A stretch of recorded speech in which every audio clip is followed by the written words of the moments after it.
नंदुरबार जिल्ह्यामध्ये जोरदार पाऊस झालेला आहे। अक्राणी तालुक्यामध्ये मुसळधार पाऊस झाला असून अचानक आलेल्या पावसामुळे नागरिकांची धावपळ झाली, तर सततच्या पावसामुळे सखल भागामध्ये पाणी साचलेलं आहे।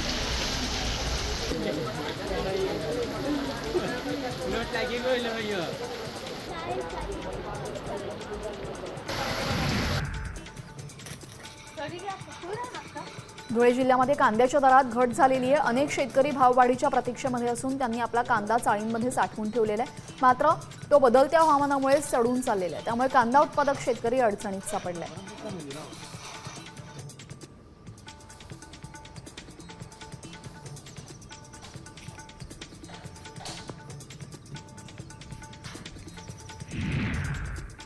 नंदुरबार जिल्ह्यामध्ये मोटरसायकल चोरीच्या घटनांमध्ये वाढ झालेली आहे। शहादा तालुक्यातील सोंबल गावामध्ये चोरट्यांनी मध्यरात्री मोटरसायकलची चोरी केली।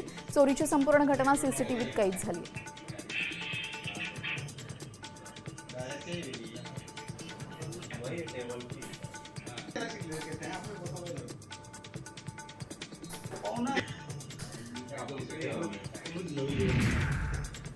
जळगाव जिल्ह्यामध्ये पाऊस न झाल्याने जिल्ह्यातील सर्वच प्रकल्पांचे दरवाजे बंद करण्यात आल्याची माहिती आहे। यंदाच्या उन्हाळ्यामध्ये अतितापमान आणि बाष्पीभवनाचा वेग जास्त असल्यामुळे 3 मध्यम प्रकल्पांमध्ये 0% तर 3 प्रकल्पांची मृतसाठ्याकडे वाटचाल सुरू आहे। सध्या 21 गावांना 25 टँकरने पाणी पुरवठा केला जातोय।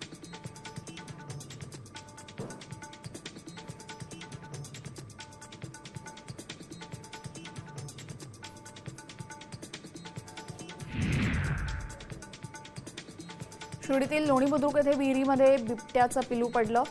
प्राणी मित्रांनी बिबट्याच्या पिलाला सुखरूप बाहेर काढलेले। आपल्या पिलाला वाचवण्यासाठी बिबट्याच्या मादीनेही विहिरीजवळ येऊन प्रयत्न केल्याच्या खुणा तिथे आढळून आलेल्या।